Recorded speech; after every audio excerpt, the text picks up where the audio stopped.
Hi, welcome to Exploring Illusion of Free Will. My name is George Ortega, and this is episode number 134. We're taping on September 19th, 2013. We originally taped it on August 1st, but we had to redo the show, so I'm maintaining the number just to keep the sequence correct. But the title of this episode is Free Will and Other Things We Lack. And the idea behind this is when people consider that we don't have a free will, that we're basically like actors and absolutely nothing is up to us, we're just going along for the ride, like reality is just a movie, it's very unsettling for people, It's like, they get the logic, they get how causality makes free will impossible, they get how the fact that we have an unconscious makes free will impossible, they get the fact that even if there was such a thing as randomness, or indeterminism, or acausality, or retrocausality, or causa sui mechanisms, or ex nihilo mechanisms, whatever. However you want to describe reality, that there's, free will is still impossible. They get that, okay? But, it's they feel so connected. They have such a need to believe in free will that they override their reasoning. Their emotional need to believe in free will overrides their understanding that we don't have one. So this show is kind of like to explain, there's a lot of other things we lack that we accept. It's not, in other words, like we lack certain things, and we don't say, well, we don't lack them. No, we have them and all. No, we accept that we lack them, like free will.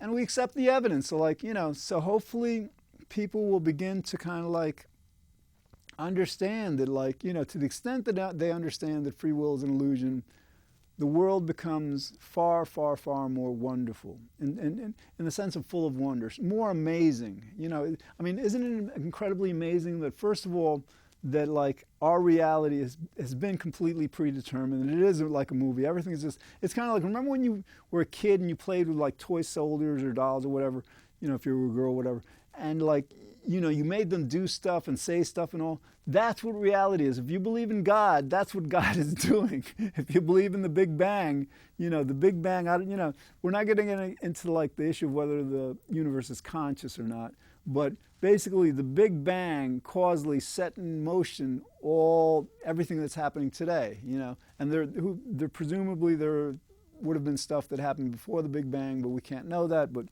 all right, so yeah, this is like free will and other things we lack, and it's the idea is if you understand that we kind of accept other things that we lack, then maybe we can kind of bring ourselves to just to apply that same kind of acceptance to the fact that we don't have free will, and acknowledge and accept the evidence against it. Okay, against free will. So, all right. Before we do that, we're going to define what we mean by free will. We always do this. Free will, people that say that they don't have a free will, that they have a free will, are saying that we can override our genetics and conditioning, that we can override our nature and nurture. We have certain genes and we have a certain environment in psychology and in biology. The understanding is that a combination of genetics and environment is what makes us do what we do. It's responsible for human behavior. So people who say they have a free will say that we can override that. They're essentially saying that we can override any influence that's not in our control, like our unconscious. We all have an unconscious, and our unconscious is incidentally where our thoughts are stored, our memories are stored.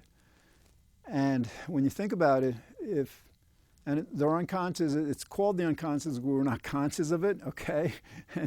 And our consciousness is called our consciousness not because it's a decision-making process mechanism, but because it's an awareness mechanism, all right? It's aware. To be conscious is aware. So our consciousness is not aware of our unconscious, but our unconscious is aware, is where all of our data, our memories are stored, upon which we make decisions. So think about it. If our unconscious holds our memories and we need to rely on memories to make decisions, and the conscious mind does not, by definition and by so much empirical evidence, have access in real time to the unconscious, what happens when we make a decision? The unconscious is sifting through the material in the unconscious, processing it according to its principles, its processes, and then making us aware or conscious of its decision. So obviously, if the unconscious is deciding for us, that's not free will. All right, so I just explain free will and explain why we don't have it relative to the unconscious. But basically, people who say we have free will say that things are fundamentally up to us, and nothing that's not in our control, like the unconscious, like this process of causality, like these imperatives we have, are making us do things or at least taking part in our decisions. Okay, and again, I'm just going to go with ordinarily I explain why causality makes free will impossible, but I think I've just explained why the unconscious makes it impossible. And if you want to understand how causality makes free will impossible, there's 137 actually more shows up there when I get this up there on YouTube.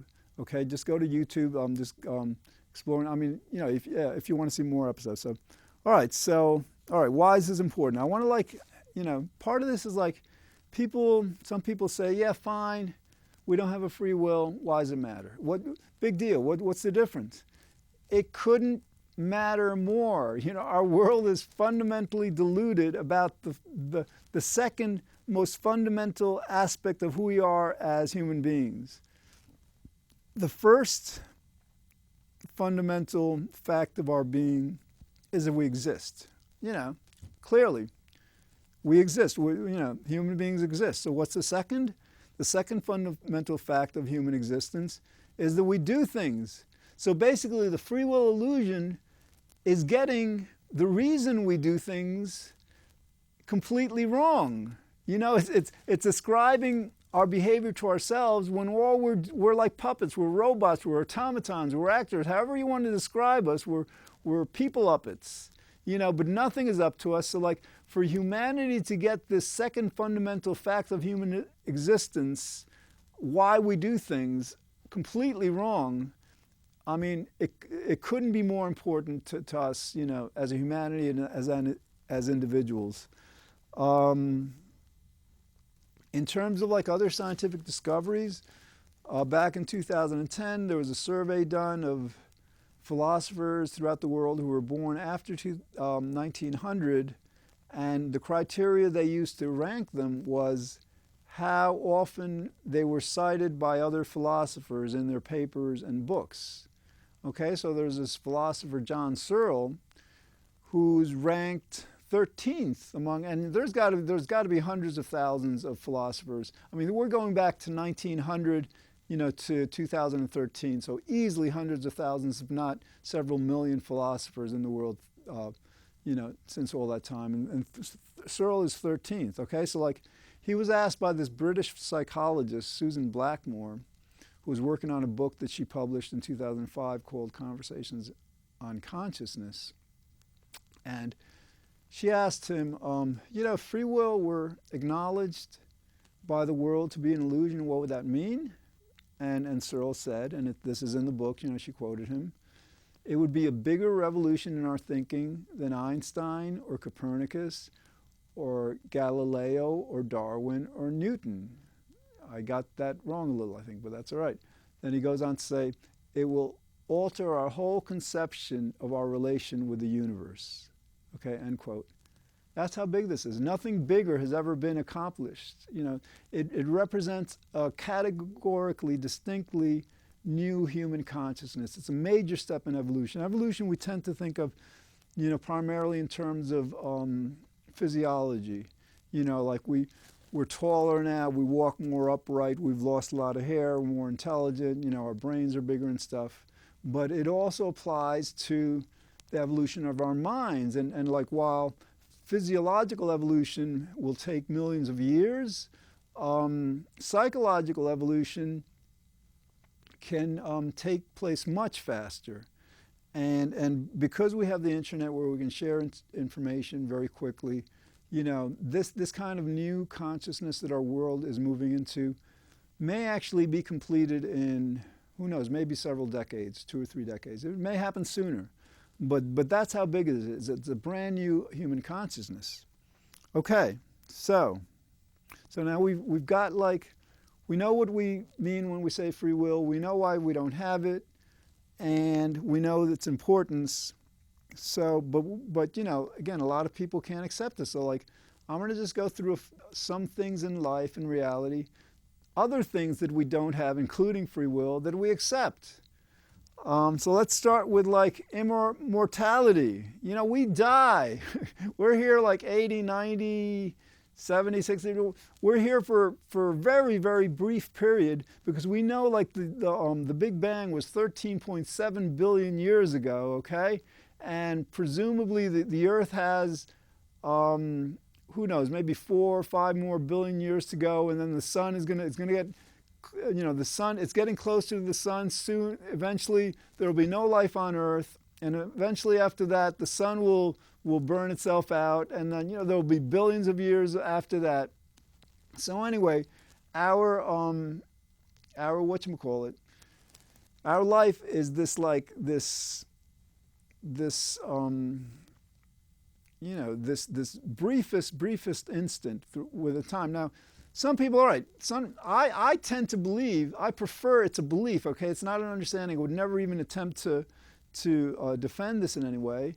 But I believe that we have kind of like a part of us that exists eternally. Why? Because it just makes me feel better. But, you know, but a lot, my point here is that like there are a lot of people who accept that we die and then nothing happens after that. And they're perfectly fine with that, but they don't accept that we don't have a free will.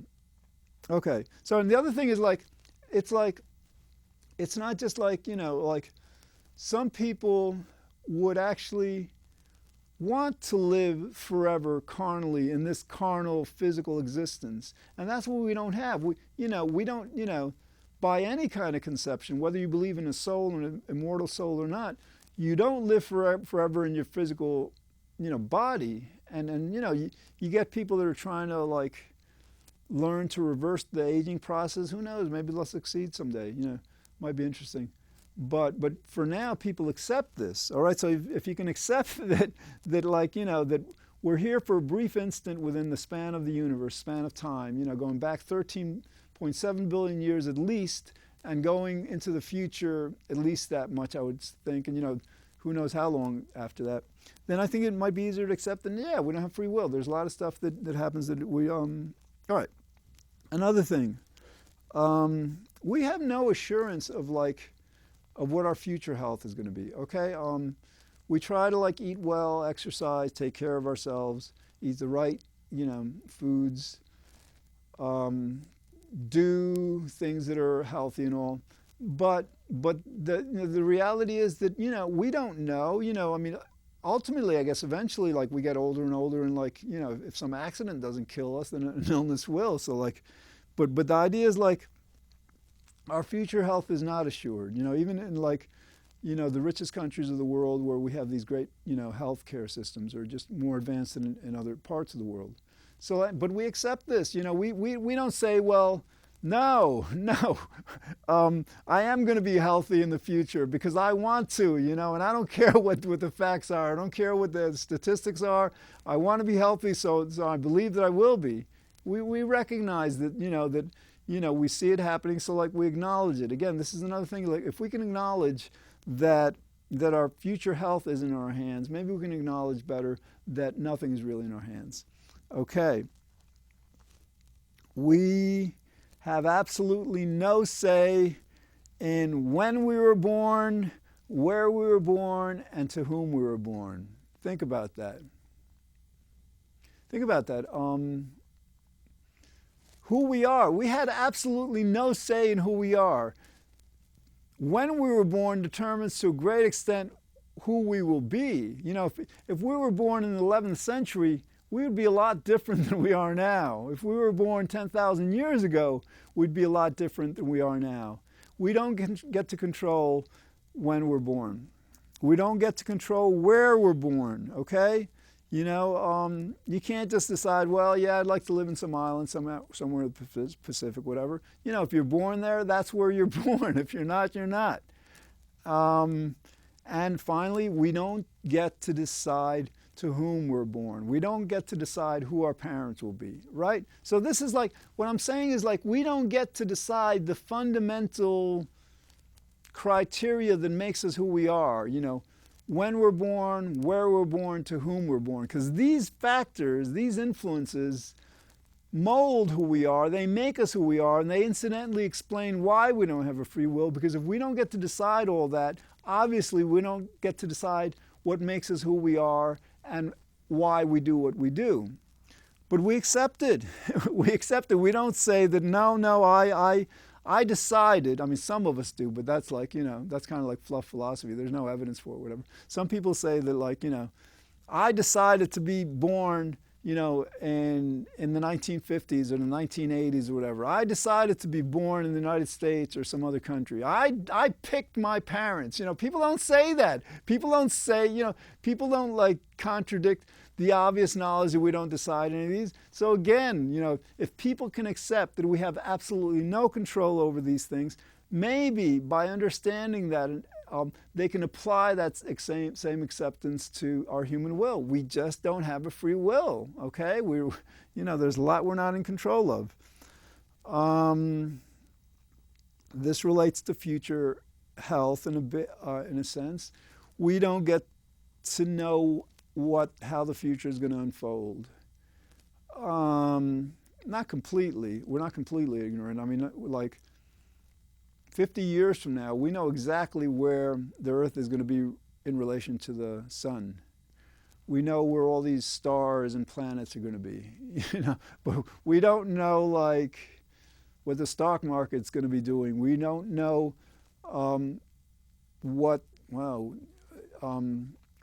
well, in our personal lives, like we don't know how our personal lives are going to unfold. We have some kind of idea where we ultimately don't know. Think about it, 40, 50 years from today, you know, I don't know if I'm going to be alive or not.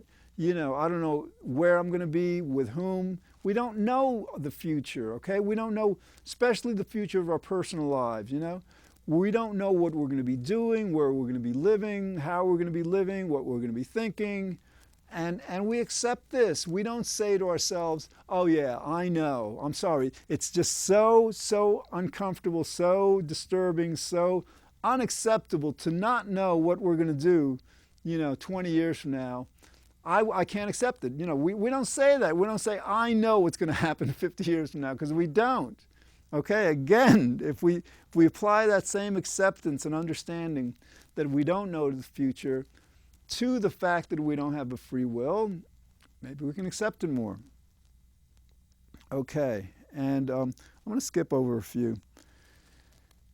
The big thing for me is like pain. Okay, think about this. The reason I'm doing this show is because pain exists. The reason I did my last show is because pain exists. The last show was a happiness show. It's on how to become happier. And incidentally, I want to say, just because we don't have a free will doesn't mean we can't become happier. It's just that, like, whether we do or not and how much happier we become isn't up to us. But anyway, when you think about it, I like this concept of pain because this is really, really fundamental.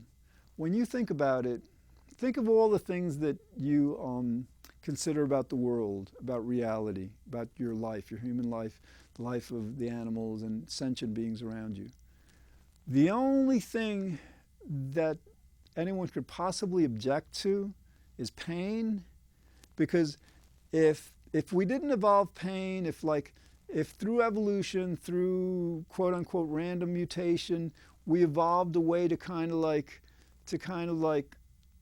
have a certain kind of mechanism that wasn't painful, do the job that pain does, because I'm not saying pain isn't useful in certain circumstances. You know, if there's a hot stove, we don't want to hurt ourselves, so the pain kind of like tells us to not touch it. So I'm not saying pain is unnecessary, but we could, I think, theoretically, easily have evolved a mechanism that didn't hurt, that would give us that same information. So anyway, it's like, but the idea is like, the only thing anyone could ever have anything against is pain, okay? Pain is the only part of existence that is a mistake, actually, you know, because we're hedonic creatures. We're hardwired to seek pleasure and avoid pain. We can't but do that. And I just want to go through a brief explanation of how that explains how we don't have a free will. For example, let's say we program a computer and we give it wheels and a little motor and stuff, allow it to move, right? And let's say we instruct it, we program it, hardwire it, to whenever it comes to an obstacle like a wall, it's going to make a left turn, okay? It's not going to make a right turn, it's going to make a left turn. So like, you know, when the robot makes this left turn, are we going to say that the robot made it of its own will, of its own free will? No, we programmed it. It has to do that because that's how it's programmed. Now, apply that example by analogy to us as human beings who are programmed biologically, hardwired to seek pleasure and avoid pain. That's all we do. If we come up to a situation, we're going to pick the choice that results in the most pleasure and the least pain. Sometimes it's considered the greatest of two goods or the lesser of two evils. Now, I'm not saying like sometimes, for example, we'll choose to run a marathon, or we'll choose to kind of like endure something that's going to cause us pain. But in those instances, what we're actually doing is like we're gaining more pleasure by, for example, gratifying our conscience or gratifying our need to do something we thought we couldn't do, like run a marathon, whatever. So in other words, like the equation is always still there, you know, like, and the other part is like that, you know, we might endure a certain amount of pain, like getting through high school and college, because we predict that it will lead to greater overall pleasure in the future, okay? But essentially, we're always seeking more pain. We're always moving toward pleasure and away from pain. Okay. So back to the pain thing. I mean, like, you know, we accept this. We don't say, no, I'm not feeling pain. Pain doesn't exist because pain sucks. Because you know, pain is horrible, you know. Because that, again, that's the only thing that does suck. I mean, if there was no pain, everything would be wonderful. We don't say that. We don't reject our experience. We don't reject our science. We don't reject our knowledge, you know, and defend the fact that we have that. We don't assert that we don't have pain, you know, just because we don't want to have pain. We accept it. So again, the basic theme of this show is like there's all these instances. There's one more that I want to go through. Our understanding of all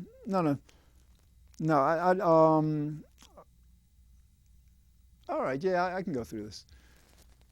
There's an aspect of reality that doesn't make sense.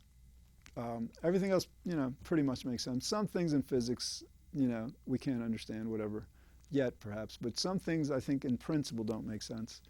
And that's like eternity and infinity. In other words, like,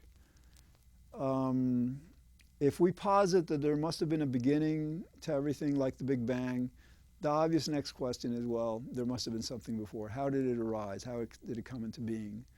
And if we posit the other alternative, that everything existed eternally, our reality, our universe existed eternally, then obviously the next question would come, well, I mean, how could something just exist eternally? It must have started at some point, because our experience is that things begin. Logically, things begin. But again, what I'm trying to say is like, that question transcends our logic. You know, we can't logically figure out whether, you know, reality is eternal or had a beginning. Okay? I tend to lean toward the eternity part of it, but I wouldn't begin to prove it, because it's just like, it just makes me feel better, you know. I can't, you know, I couldn't begin to prove that things always existed, you know, okay? And the same with infinity, okay? Some people believe that the universe, Aristotle believed that the universe was finite, that like it goes to a certain point, it just stops. And he was asked, well, what's on the other side? And he said, nothing. That doesn't make sense. But so like some people believe, but yeah, because that's the thing. You know, if you believe that the universe is finite, then the obvious next question is, well, you know, what is it? There's a barrier and there's nothing on the other side. How could there be a barrier? There's got to be, if there's another side, that's something, right? But, you know, if you posit the alternative that the universe is infinite, and in other words, like, you know, with the Hubble telescope, we've kind of like measured what we refer to as the known universe, what we've been able to observe. You know, that's how we come up with the age of the universe, 13.7 billion years. Of the known universe, that's how long it would have taken for the furthest, you know, part of the universe that we could see to get there from the Big Bang. But again, to posit an infinite universe that kind of like goes on forever and ever and ever into the, you know, outwardly, we can't logically comprehend how it could be one or the other. And the point here is like, fine, we have an aspect, a fundamental aspect of reality that transcends logic, and we accept it. All right, that's an unfair kind of one, because like that doesn't really mean anything to our daily lives. In other words, this illusion of free will means a lot. But still, these other examples, like, you know, carnal immortality, our future health, you know, another thing, we can't be perfectly good. You know, like we don't say to ourselves, oh yeah, I'm perfectly good, because the prospect that we can't be perfectly good is unacceptable. We accept these things. All right, I'm running out of time. To the extent that we understand that we accept so many other things in life that we're not in control of, that aren't the way we'd like them to be, yet we accept them, we can apply this understanding to this fact, this truth that we don't have a free will, and accept it. And by doing that, we'll create a world of far less hate, blame, envy, arrogance, guilt, conflict, you know, vengeance, revenge. I mean, there's so much negativity that results directly from our mistaken belief that we have a free will, and to the extent we overcome it, we'll have a much better world. Okay, so that's it for today. This is the third episode. I'm tired. I'll be back with more episodes explaining why we don't have a free will, why it matters, and how the world can change and become much better to the extent we understand this. Okay, thanks for watching.